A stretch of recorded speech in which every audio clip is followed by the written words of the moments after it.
¿Qué tal? Muy buenas noches. Bienvenidos y bienvenidas a un capítulo más de su programa La Lengua de Orfeo.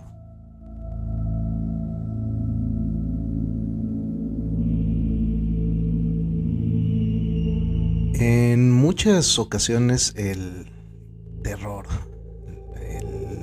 el miedo, se encuentra relacionado con la oscuridad. Y es que la ausencia de luz ha sido causa de temor para la humanidad desde milenios.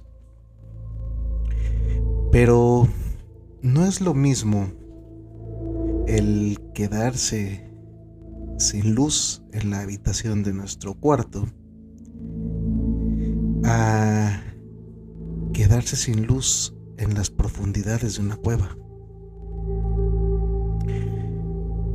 Por esa razón es que la noche de hoy daremos lectura a uno de los primeros relatos del maestro Howard Phillips Lovecraft, llamado La bestia en la cueva.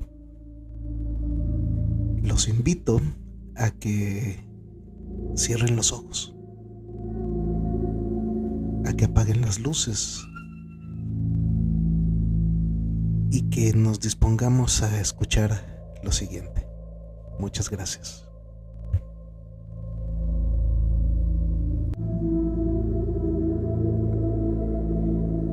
La horrible conclusión que se había ido abriendo camino en mi espíritu de manera gradual era ahora una terrible certeza. Estaba perdido por completo, perdido sin esperanza en el amplio y laberíntico recinto de la caverna de Mammoth. Dirigiese a donde dirigiese mi esforzada vista, no podía encontrar ningún objeto que me sirviese de punto de referencia para alcanzar el camino de salida. No podía mi razón albergar la más ligera esperanza de volver jamás a contemplar la bendita luz del día, ni de pasear por los valles y las colinas agradables del hermoso mundo exterior. La esperanza se había desvanecido.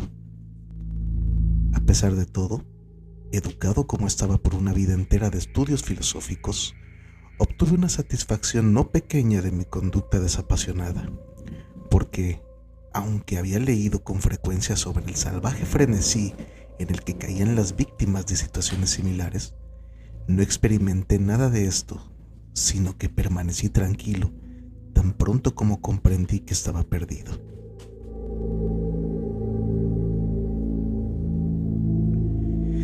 Tampoco me hizo perder ni por un momento la compostura la idea de que era probable que hubiese vagado hasta más allá de los límites en los que se me buscaría.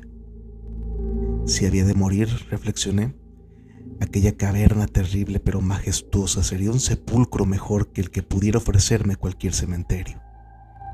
Había en esta concepción una dosis de mayor tranquilidad que de desesperación. Mi destino final sería perecer de hambre, estaba seguro de ello. Sabía que algunos se habían vuelto locos en circunstancias como esta, pero no acabaría yo así. Yo solo era el causante de mi desgracia.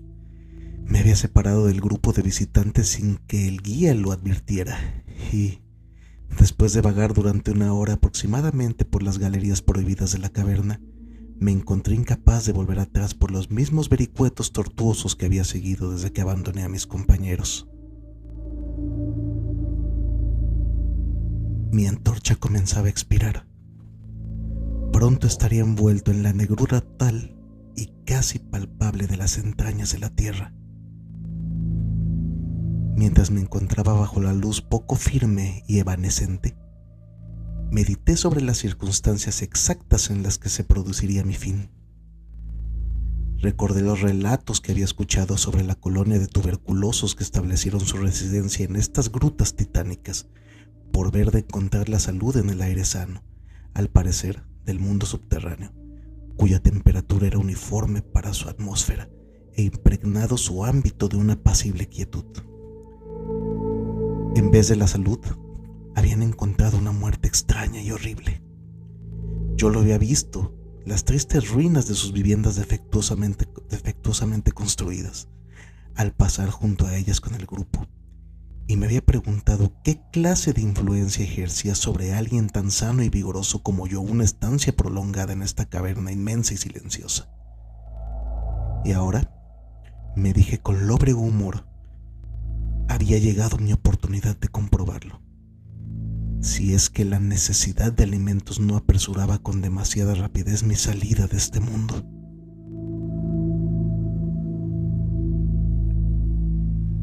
Resolví no dejar piedra sin remover, ni desdeñar ningún medio posible de escape, en tanto que se desvanecían en la oscuridad los últimos rayos espamódicos de mi antorcha.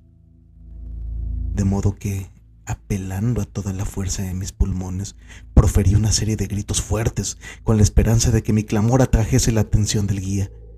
Sin embargo, pensé que mientras gritaba, mis llamadas no tenían objeto y que mi voz, aunque magnificada y reflejada por los innumerables muros del negro laberinto que me rodeaba, no alcanzaría más oídos que los míos propios. Al mismo tiempo, sin embargo, mi atención quedó fijada con un sobresalto al imaginar que escuchaba el suave ruido de pasos aproximándose sobre el rocoso pavimento de la caverna. ¿Estaba a punto de recuperar tan pronto mi libertad? ¿Habrían sido entonces vanas todas mis horribles aprensiones? ¿Se habría dado cuenta el guía de mi ausencia no autorizada del grupo y seguiría mi rastro por el laberinto de piedra caliza? Alentado por estas preguntas jubilosas que afloraban en mi imaginación, me hallaba dispuesto a renovar mis gritos con objeto de ser descubierto lo antes posible, cuando, en un instante, mi deleite se convirtió en horror a medida que escuchaba.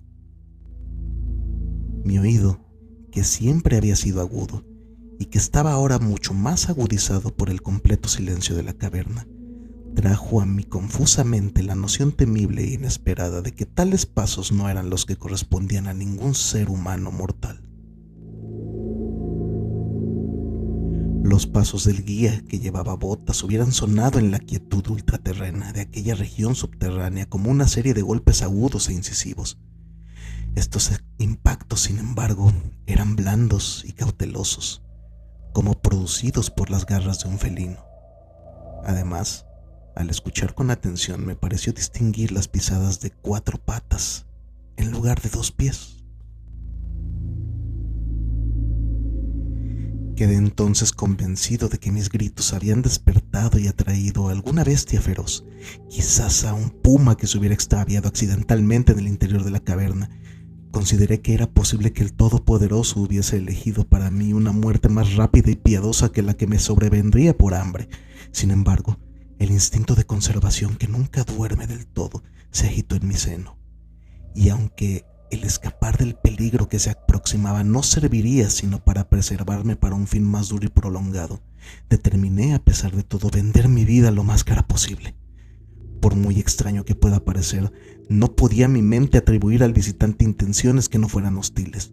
Por consiguiente, me quedé muy quieto, con la esperanza de que la bestia, al no escuchar ningún sonido que le sirviera de guía, perdiese el rumbo, como me había sucedido a mí, y pasase de largo a mi lado. Pero no estaba destinada esta esperanza a realizarse. Los extraños pasos avanzaban sin titubear. Era evidente que el animal sentía mi olor, que sin duda podía seguirse desde una gran distancia en una atmósfera como la caverna, libre por completo de otros efluvios que pudieran distraerlo.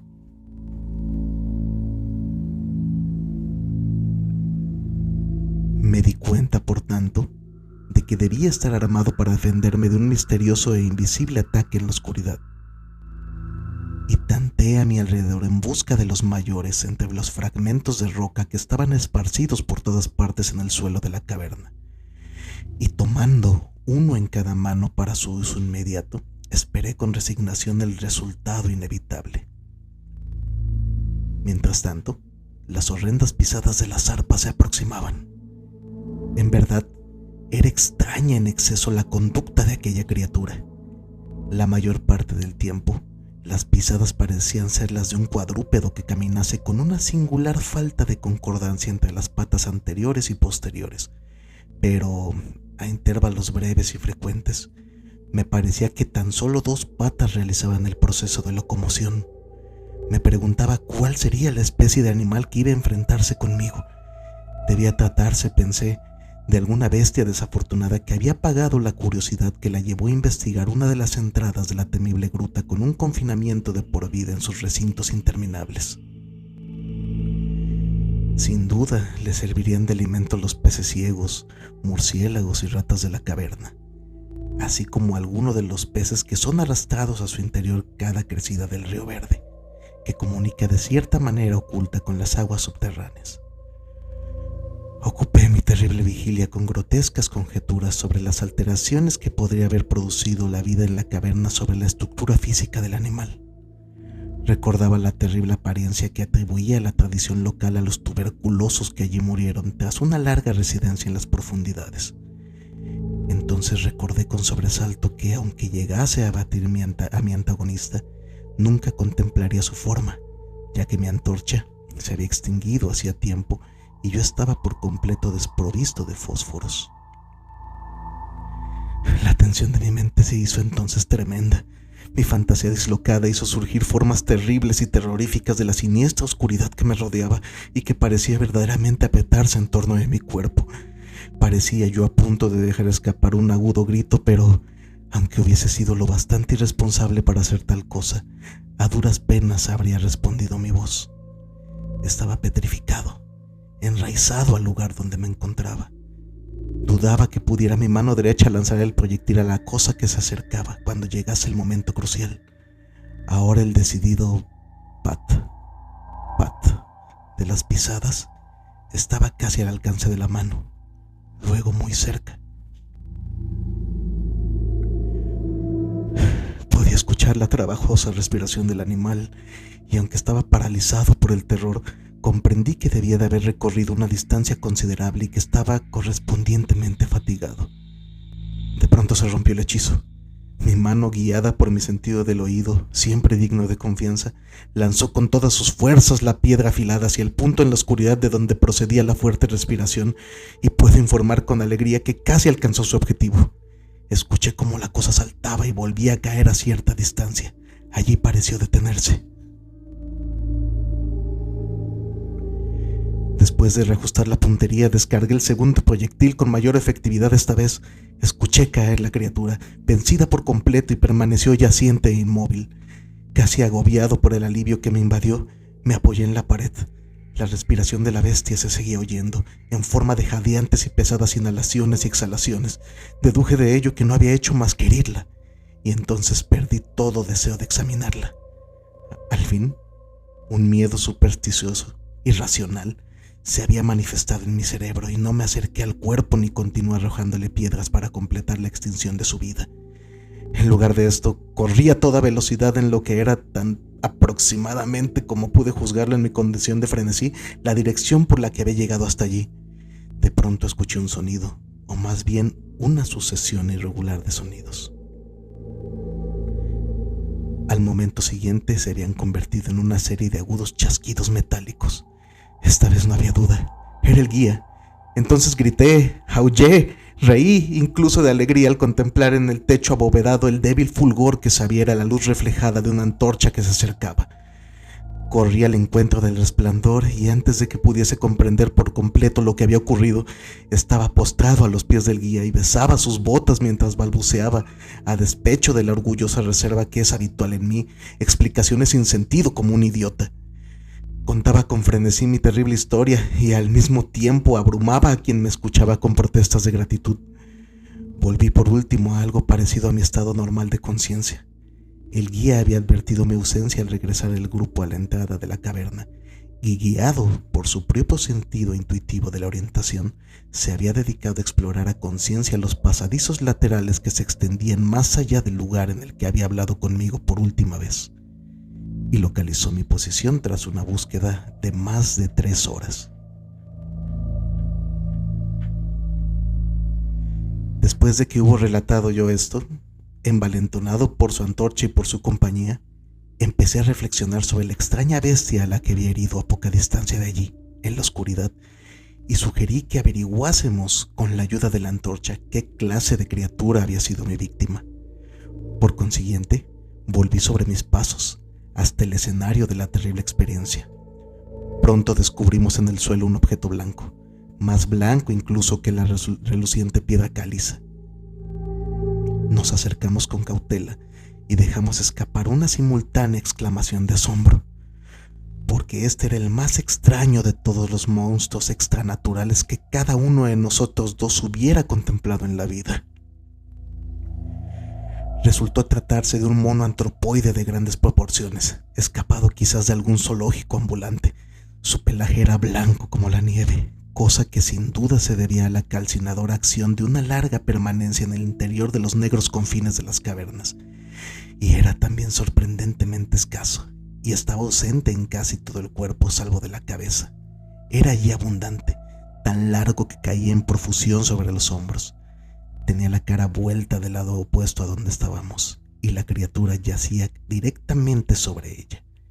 La inclinación de los miembros era singular, aunque explicaba la alternancia en su uso que yo había advertido antes, por lo que la bestia avanzaba a veces a 4 patas y otras en solo 2. De las puntas de sus dedos se extendían uñas largas como de rata.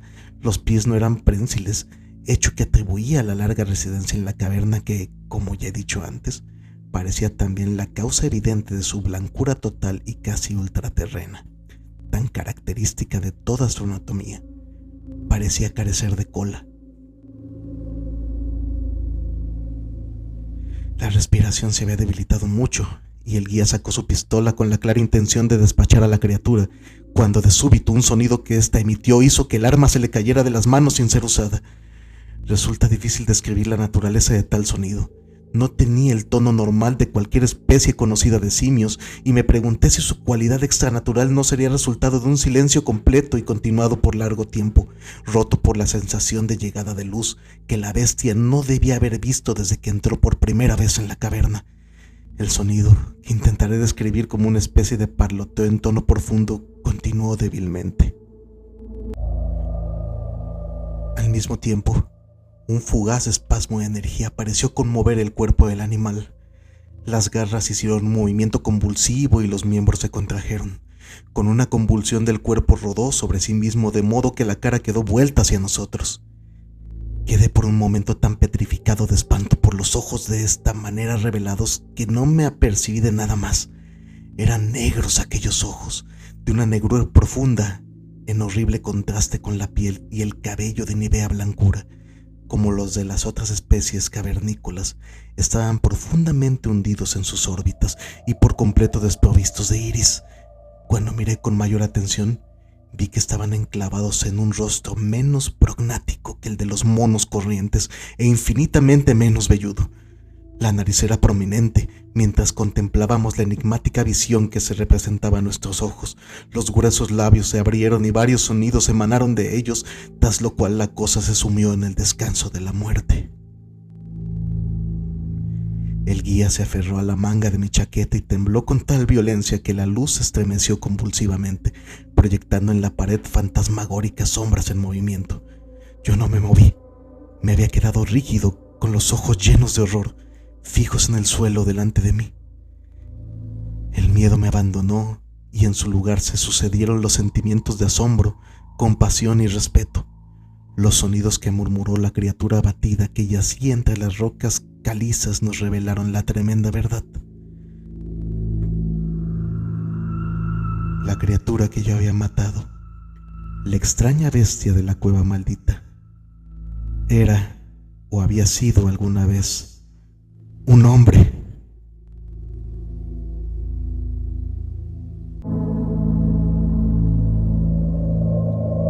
Espero que esta historia haya sido de su agrado. Como les comentaba hace un momento, es de los primeros relatos del maestro Lovecraft. Con posterioridad estaré compartiendo más cuentos del maestro, en el entendido de que conforme pasó el tiempo, los mismos se hicieron mucho más profundos, complejos, terroríficos, sádicos. Por el momento ha sido todo. Les agradezco mucho el favor de su atención y les deseo una excelente noche, no sin antes recordarles que si cuentan con relatos, si cuentan con historias, si hay algún cuento que quisieran escuchar en la voz de un servidor, Nuestro canal, La Lengua de Orfeo, cuenta ya con una cuenta de correo, es lalenguadeorfeo@gmail.com. Y pues vaya, nos encontramos en Spotify. Posteriormente estaremos trabajando en la generación de un canal de YouTube y en la generación de las redes sociales para que podamos estar en contacto. Y pues vaya, nuevamente gracias y que tengan una excelente noche. Hasta pronto.